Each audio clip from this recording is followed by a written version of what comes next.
এইসব ফ্যাচাঙের রান্না বলে রান্নাঘরেতেই আমাকে ঢুকে বসে থাকতে হয়। বাউন কাকিমা এসব পারে নাকি? ও একদম পুরো ঢেরিয়ে রেখে দেবে বাউন কাকিমাকে দিলে, যার জন্য এই আমাকেই থাকতে হয় এখানে, কিছু করার নেই। রাজু বলেছে আগের ওয়েডনেসডেতে মটন বিরিয়ানি হয়েছে, বলেছে পরের ওয়েডনেসডেতে আবার মটন বিরিয়ানি করবে। তো আপাতত মটন বিরিয়ানি যদি খেতে চাও এখন এইসব খাও। আজকে রাজুর ডিনারে কি আছে? রাজুর ডিনারে আজকে একটু ছানা রেখেছি, আর আছে ঢেঁড়স আলু ভাজা, আর ওর ফেভারেট আম।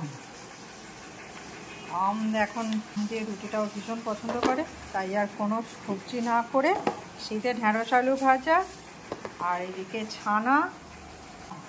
দুধ দিতাম কিন্তু দুধও খুব একটা পছন্দ করে না, তাই ছানা দিয়ে দিয়েছি। তো বিরিয়ানি প্রচুর খাওয়া হয়েছে, নয় হেলদি খাবার খাও।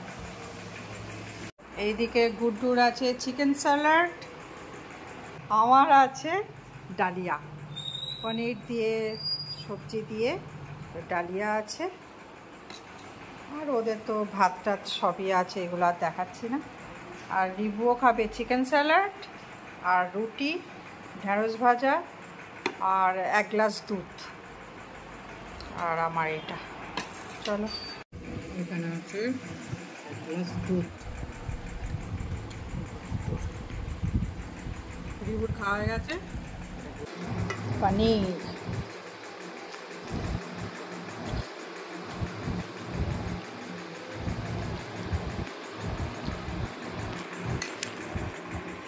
রাজু কেমন খাচ্ছ? ভালো, ছানা দিয়ে আম দিয়ে খুব ভালো ভাজা দিয়ে। এখনো পুত্রগণ নাবে না ওপর থেকে, আমরা খেয়ে নিই। ঠান্ডা হয়ে গেলে ভালো লাগে বলো। চলো, গুড নাইট, সবাই ভালো থাকো। হ্যাঁ, কী কী খেলে বলো সবাই, আমি তো এইসব খাচ্ছি।